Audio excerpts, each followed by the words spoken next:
Hola a todos y bienvenidos a Andier Aduanas, vuestro canal de comercio internacional. En este y otros vídeos os voy a explicar qué movimientos podemos realizar dentro de la aduana, ya que históricamente hemos visto a la aduana como una traba para el comercio internacional, pero debemos ver que su función es en realidad facilitadora del comercio.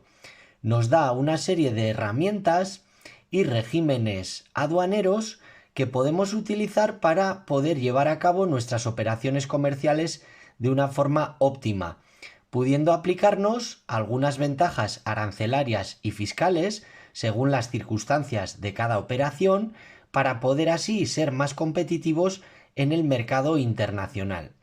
Imaginemos que la aduana es una nutricionista y entonces nosotros tenemos diversas opciones, ¿no? Según cuáles son nuestros objetivos, si fuera ganar peso, bajar peso, ganar masa muscular o tenemos algún tipo de problema alimenticio, nos puede preparar una dieta u otra diferente, más rica en proteínas, en hidratos de carbono, etcétera, etcétera.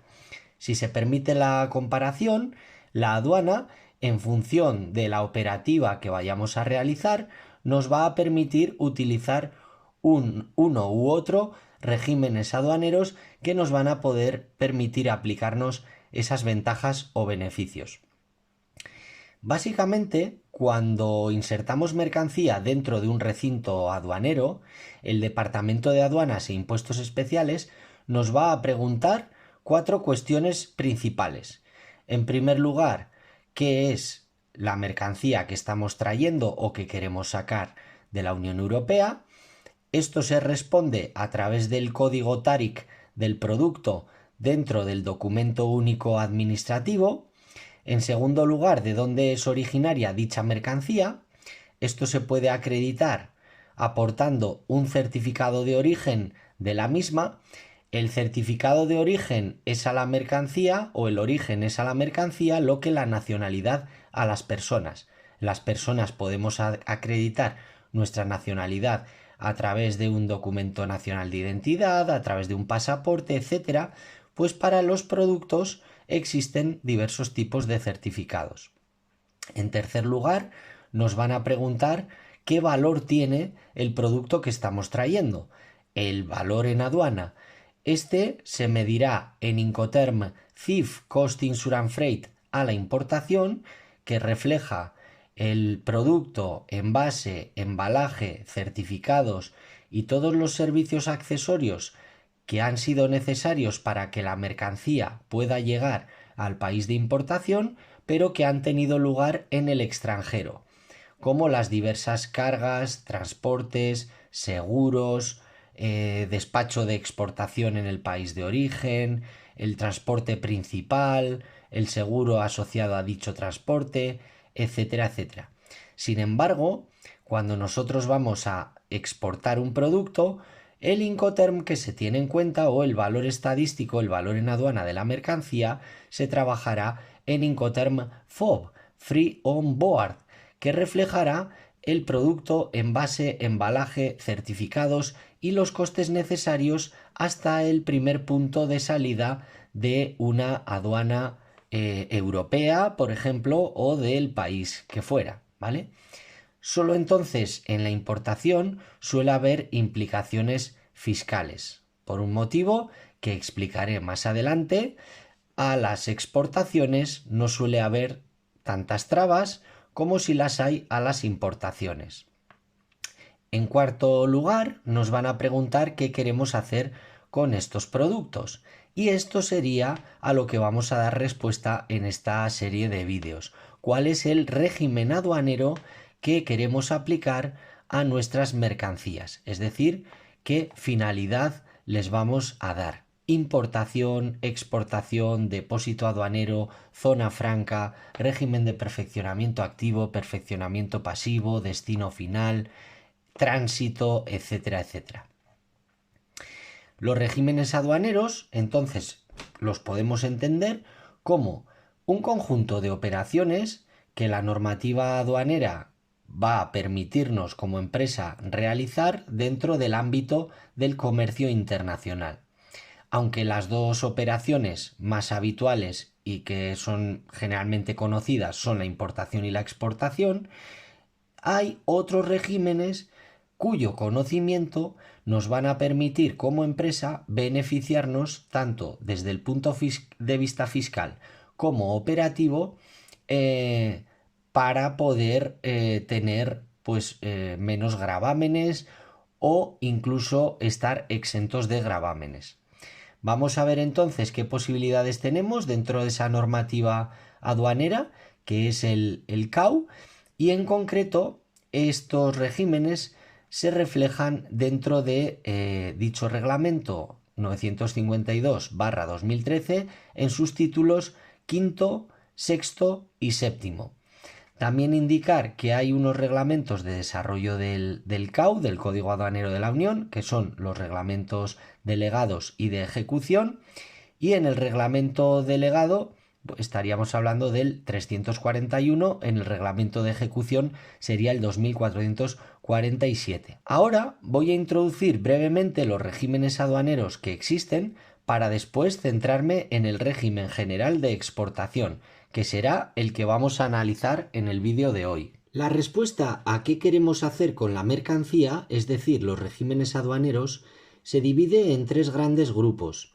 En primer lugar, tenemos los regímenes generales ampliamente conocidos, que serían la importación, que a su vez se puede dividir en importación a libre práctica o despacho a consumo, y la exportación. En el segundo grupo serían los regímenes especiales, dentro de los cuales tenemos los tránsitos, interno y externo, el depósito, depósito aduanero y zona franca, los destinos especiales, como son la importación temporal y el destino final, y el régimen de perfeccionamiento, el activo, que incluye la transformación bajo control aduanero, y el perfeccionamiento pasivo. Y el tercer gran grupo sería la alternativa de abandonar la mercancía y o destruirla. El objetivo del vídeo de hoy es explicar el régimen general de exportación, que viene regulado en los artículos 269 del Código Aduanero de la Unión, 244 del Reglamento Delegado y 336 del Reglamento de Ejecución. El régimen general de exportación es aquel que nos va a permitir sacar mercancías del territorio aduanero de la Unión, es decir, de los 27 Estados miembros, con destino a un tercer país donde se despachará de exportación. Puede ser a Brasil, Perú, Uruguay, Canadá, México, India, Sudáfrica, Etiopía, Australia, Nueva Zelanda, Japón, Taiwán, etcétera, etcétera. ¿Qué requisitos tenemos que cumplir para realizar la exportación?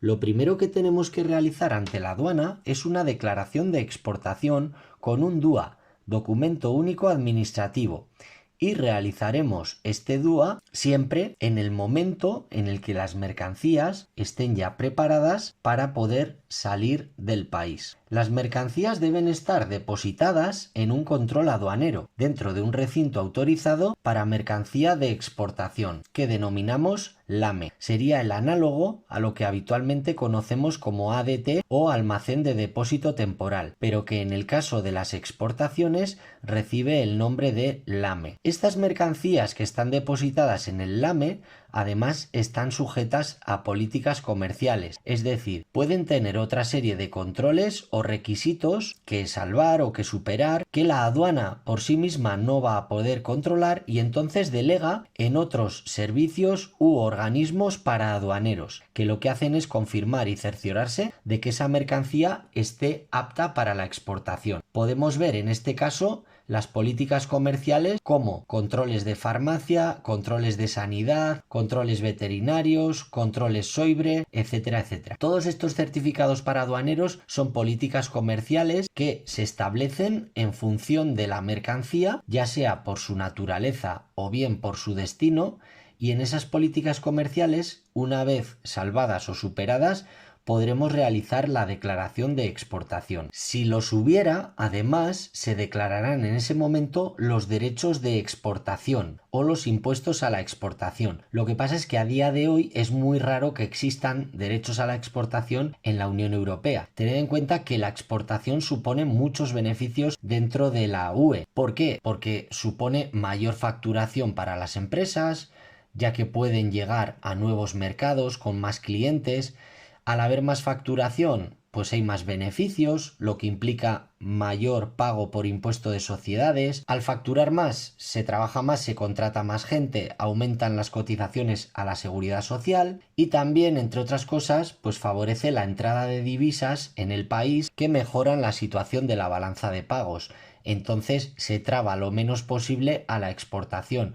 No tiene ningún sentido trabarla con algún derecho, arancel u otros gravámenes. Sí hay algunos países, como por ejemplo Argentina, que pone impuestos a la exportación de soja, y China para algunos productos, pero en la Unión Europea a día de hoy pues no existen apenas. Por otro lado, también tenemos la posibilidad de simplificar y obtener facilidades, ya que la aduana nos ofrece la opción de poder realizar el despacho de exportación en un punto, en un lugar, en una aduana en concreto, pero siendo la salida real, la salida efectiva de esa mercancía por otra aduana. Entonces, esto nos permite interactuar, relacionarnos con la aduana que nos venga mejor por motivos como que sea nuestra aduana de confianza, porque la tenemos más cerca, porque tenemos una relación habitual con ellos, etc. Sin embargo, la mercancía luego puede salir por cualquier otro puerto de la Unión Europea sin necesidad de tener que salir con la aduana en la que estamos realizando el despacho aduanero. Esto es lo que se llama una salida indirecta y se realiza a través de un DAE o documento de acompañamiento a la exportación. Cuando la mercancía abandona el territorio aduanero de la Unión, en ese caso pues perderá el estatuto de mercancía comunitaria. Es importante tener claro que cuando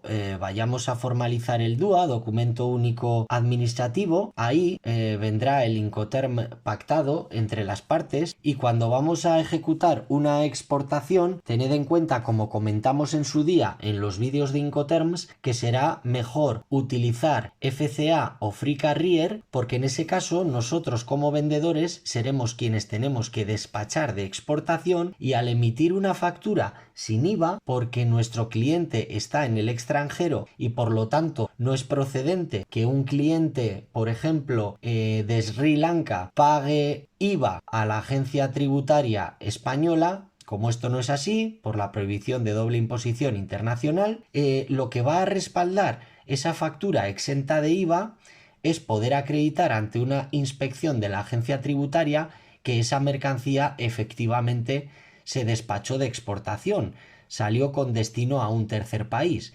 Entonces, en el Incoterm FCA, como somos nosotros quienes tenemos que ejecutar esa tarea, somos quienes nos quedamos el documento único administrativo de exportación, y por tanto lo podemos coser a esa factura exenta de IVA y podemos acreditar a la agencia tributaria que hemos facturado correctamente. Sin embargo, en Incoterm Ex Works, como vendemos franco fábrica, sería el cliente quien se tenga que hacer cargo de toda la cadena logística, desde la carga de la mercancía al primer porteador en nuestras instalaciones, el transporte hasta la aduana de salida, el despacho de exportación, el handling, el flete marítimo o aéreo o lo que fuera, el seguro asociado, y así y así y así hasta la puesta de la mercancía en sus instalaciones. Por lo tanto, en Incoterm Ex Works sería la contraparte, es decir, el cliente, quien tendría el documento único administrativo de exportación, porque fue él quien ejecutó esa labor, y por tanto le tendremos que solicitar que nos lo facilite para poder guardarlo en nuestro archivo digital, y así, si tuviéramos cualquier inspección, pues de esa manera poder acreditar la salida de las mercancías del TAU. Normalmente será el vendedor quien despache de exportación en su país y será el cliente quien despache de importación en el país de destino. ¿Qué necesitamos saber para llevar a cabo correctamente la exportación? Bueno, pues en primer lugar que necesitamos una serie de documentación que la tendremos que presentar en la aduana de exportación, que tendrá que contener la información correcta, fidedigna y, bueno, pues exacta, ¿no? Entonces, en cuanto a documentación comercial, tendremos que presentar la factura comercial y la packing list o lista de contenido, detalle de toda la relación de productos del envío. Hemos dicho que tiene que estar la mercancía ubicada y bajo un control aduanero en un local autorizado para las mercancías de exportación. En el momento en el que nosotros presentamos tanto el documento único aduanero de exportación como la factura, packing list, documentos de transporte, póliza de seguro y todo lo que es necesario, ¿no? En segundo lugar, necesitaremos una autorización de despacho. Si no fuéramos nosotros mismos los que nos hagamos cargo del despacho de exportación, porque nos vamos a apoyar en un representante aduanero que va a declarar en nuestro nombre, pues entonces ese representante aduanero tiene que poder obrar en nombre de la empresa. Y para ello tiene que estar autorizado por escrito o mediante registro telemático para poder hacerlo. Y esto se llama autorización de despacho. En tercer lugar, podremos realizar en este momento también la declaración de origen. Si queremos hacerlo, que no es una declaración obligatoria, sino que normalmente la haremos cuando nos lo pida nuestro importador, pues porque haya la posibilidad de aplicar en el país de destino rebajas arancelarias si hubiera, por ejemplo, acuerdos preferenciales, y entonces la aduana de importación en ese país de destino pedirá que acreditemos que el país de origen es tal. Estamos hablando de documentos como el EUR1 y el ATR para Turquía, y en países SPG del sistema de preferencias generalizadas se aplicaría el sistema REX con autodeclaración en factura. Esto significa que en todos esos países hay un registro de exportadores autorizado donde cada empresa que opera en el comercio internacional se da de alta, pasa una serie de requisitos, controles, etcétera, etcétera, y entonces a partir de ahí será la propia empresa exportadora quien, insertando una leyenda en su factura comercial, podrá acreditar que las mercancías son originarias de dicho país, evitando así de esa manera la utilización de otros tipos de certificados. En cuarto lugar, se puede pedir cualquier otro documento que por la naturaleza de la mercancía, como hemos comentado anteriormente, y por las políticas comerciales que se estén aplicando a esos productos, pudiera ser necesario. Pues como los controles farmacéuticos, sanitarios, fitosanitarios, veterinarios, etcétera, etcétera. Hay que aportarlo también en el momento de hacer la declaración, así como el resto de documentación que hemos comentado, el documento de transporte, póliza de seguro, etcétera, etcétera. Dentro de la normativa para la cumplimentación del DUA, que podéis ver del Departamento de Aduanas e Impuestos Especiales, tenemos el anexo 14/A, que son las claves de los distintos tipos de regímenes aduaneros. Entonces, ese código para la exportación definitiva sería el número 10, que, como veis en pantalla, se inserta dentro de la casilla 37 régimen del documento único administrativo.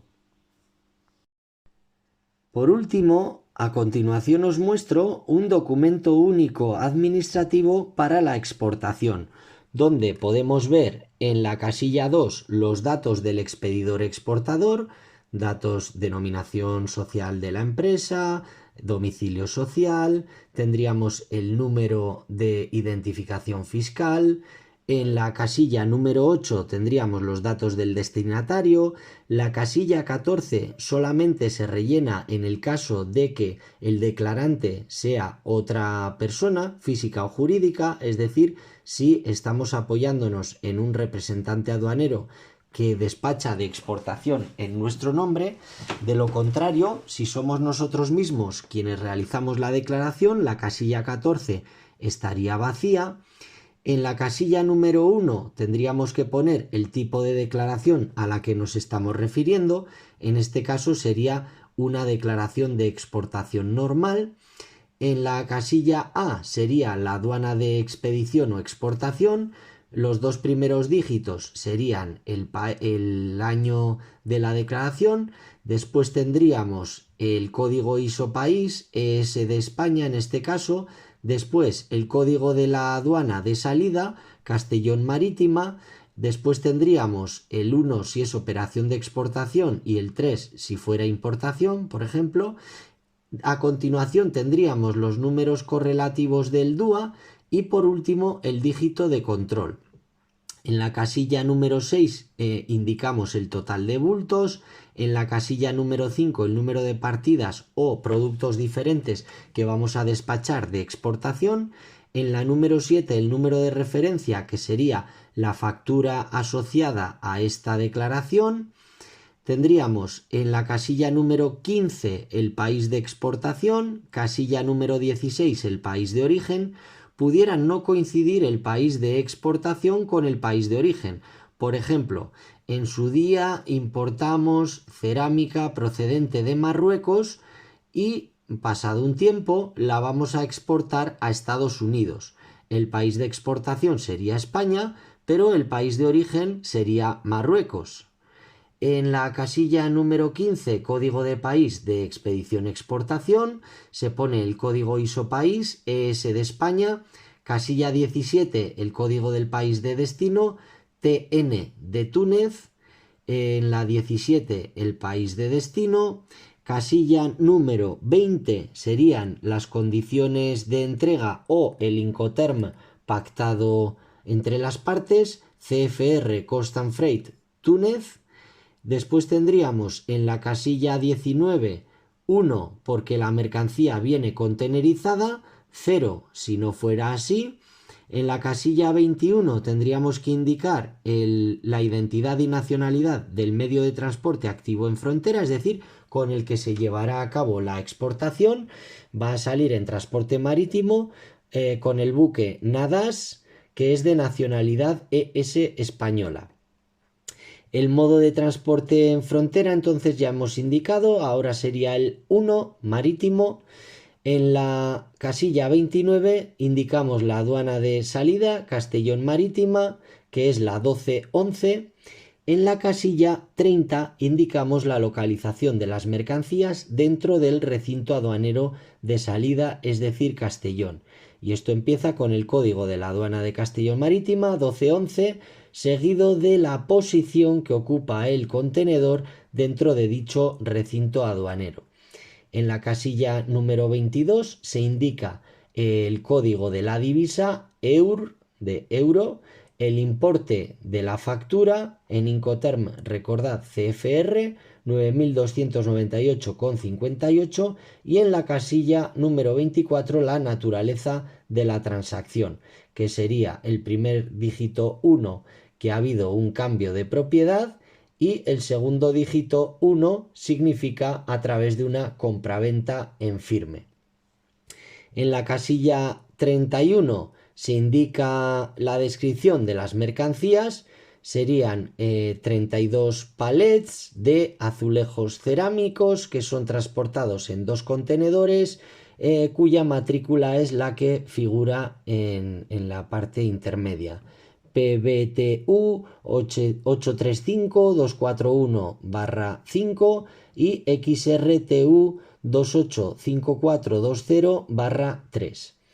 En la casilla 32, el número de partida, en este caso como solo hay una, no hace falta un tipo de producto, no hace falta indicarlo. En la casilla 33 indicamos el código TARIC de la mercancía. Casilla 34, código de país de origen. Casilla 35, masa bruta de los azulejos cerámicos, 43.000 kilogramos. Y en la 38, la masa neta, 42.570 kilogramos.